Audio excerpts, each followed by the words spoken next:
Assalamualaikum warahmatullahi wabarakatuh. Alhamdulillahirrabbilalamin. Wabihi nasta'inu ala umuri dunya waddin. Sayyidina wa maulana Muhammad wa ala sayyidina Muhammad. Alhamdulillahirrabbilalamin. Selamat malam bagi kalian yang mendengarkan video saya ini ketika malam. Bagi yang kalian mendengarkan ketika pagi, berarti selamat pagi.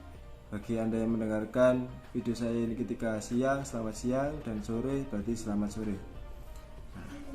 Perkenalkan, nama saya Kurnia Indra Waluyo dari Prodi Pendidikan Agama Islam semester 5 yang akan menyampaikan UTS Filsafat Islam yang diampu oleh dosen Bapak Muhammad Syarif Khalili MPDI.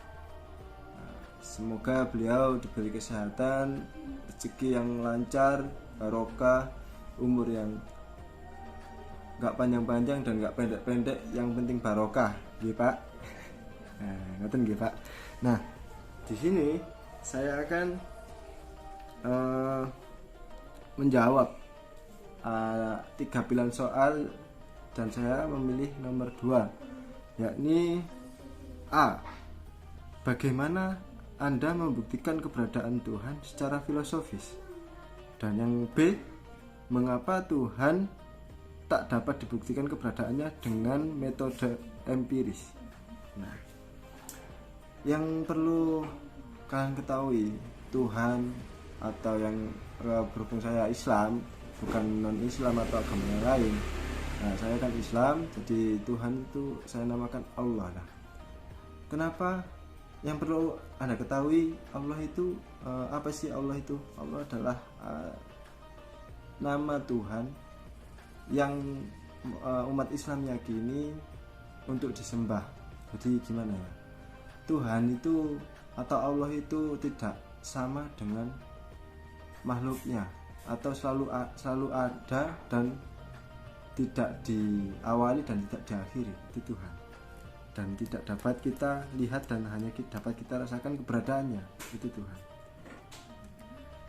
Nah, kenapa Tuhan itu bisa ada atau kita bisa meyakini adanya Tuhan? Yang pertama, secara filosofis, cara kita membuktikannya secara filosofis yaitu kita harus melihat segala sesuatu yang ada di lingkaran kehidupan kita, paling dekat di lingkaran hidup kita. Kita lihat yang menurut saya itu sebagai filosofis ya. Yang pertama yang harus kita lihat itu adanya rumput yang tidak ada yang menanam, namun tumbuh dengan sendirinya dan subur dengan sendirinya. Nah, yang kedua itu pohon mangga. Nah, ini menurut saya ini ya, pohon mangga itu kita juga tidak menyiram, kita juga tidak merawat pohon mangga itu sendiri juga. Namun pohon mangga itu menyajikan buah mangga dengan kelezatan yang tiada tara ketika matang. Kecuali kalau kedahuluan codot ya, itu nggak enak itu. Kalau buah mangga udah kedahuluan codot ya. Kalau matangnya sudah benar-benar matang, itu enak untuk dinikmati. Nah, dari kedua bukti itu bisa kita ambil kesimpulan bahwa bukti keberadaan Tuhan secara filosofis dapat dibuktikan dengan dua hal tersebut. Tanpa kita menanam rumput itu sudah ada sendiri, dan kita tidak tahu siapa yang menanam, siapa yang merawat, siapa yang menjaga rumput itu tetap tumbuh dan tetap subur. Itu nggak ada, karena manusia tidak menanam rumput, khususnya rumput tetangga. Bukan ya guys, rumput yang di depan rumah itu loh. Nah itu. Nah, yang kedua yaitu tadi pohon mangga. Pohon mangga itu hanya awal kita hanya menanam waktu kecil. Nah, itu kita tanam. Memang kita yang menanam. Tapi ada pohon mangga yang di hutan-hutan itu yang tidak ada yang menanam, tumbuh dengan sendirinya, dan itu tidak ada yang merawat, tapi itu menghasilkan buah yang sama-sama saja dengan apa yang kita tanam, pohon-pohon yang kita tanam di rumah biasanya. Nah, gitu. Itu sebuah pembuktian filosofis bahwa Tuhan itu ada, dan kita sebagai umat Islam itu yakin bahwa Tuhan Allah itu sudah merencanakan rentetan atau sudah merencanakan atau sudah menuliskan cara cerita dan alurnya itu seperti apa di dunia ini gitu. Nah, seperti itu penjelasan Tuhan penjelasan keberadaan Tuhan secara filosofis, seperti itu menurut saya. Nah, untuk yang B, mengapa Tuhan tak dapat dibuktikan keberadaannya dengan metode empiris atau teori empiris? Nah, ini yang perlu kalian yakini dan perlu kalian ketahui. Ketika Tuhan itu bisa atau dapat dibuktikan dengan metode atau teori empiris, maka kita tidak akan percaya adanya Tuhan. Karena kembali lagi, Tuhan itu tidak sama dengan makhluknya, apapun itu makhluknya. Misal kita menyamakan Tuhan bahwasanya Tuhan itu mempunyai tangan, nah, berarti itu bukan Tuhan, soalnya sama dengan kita gitu. Nah, terus ada yang bertanya, kalau ada Tuhan, mana buktinya, mana sih yang wujudnya Tuhan itu gimana gitu. Ya, yang namanya Tuhan itu kembali lagi ke dalih yang pertama, tidak menyerupai makhluknya atau tidak seperti makhluknya, seperti itu. Nah, Tuhan itu harus kita yakini keberadaannya, apapun itu alasannya. Nah, kenapa tidak dapat dijelaskan dengan cara empiris? Ya, akan membuat kita tidak percaya lagi dengan adanya Tuhan. Seperti contoh, ketika ada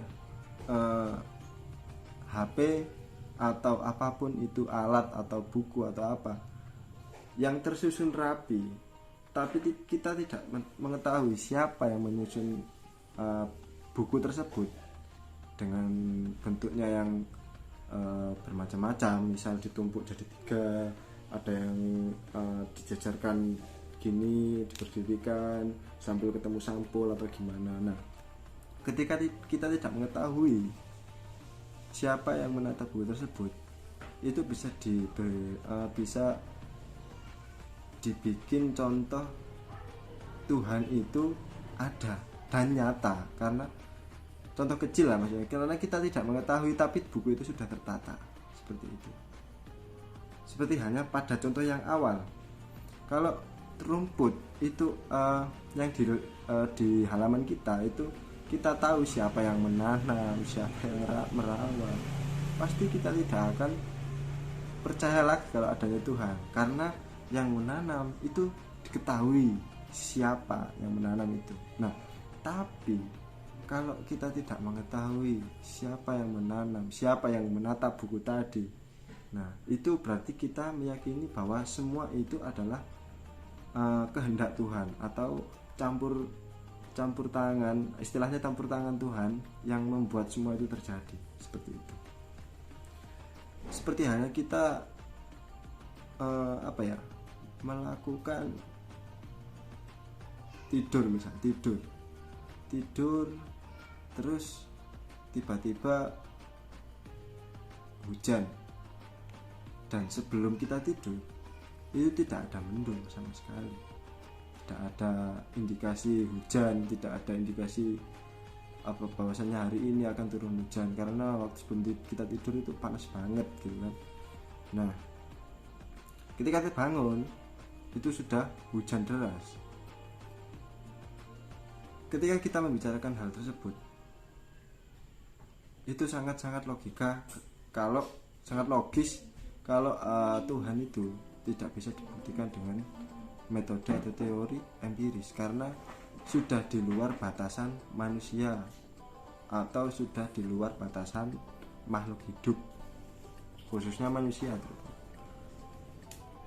Manusia hanya bisa menggapai atau bisa mencapai dengan mata yang polos ini, mata indra kita. Namun semua yang terjadi itu di luar nalar atau di luar pengetahuan indera kita, seperti itu. Nah, itu uniknya Tuhan. Makanya sampai sekarang itu tidak ada yang bisa membuktikan untuk keberadaan Tuhan dengan cara teori atau metode empiris. Nah, seperti itu penjelasan dari saya. Kurang lebihnya mohon maaf. Assalamualaikum warahmatullahi wabarakatuh.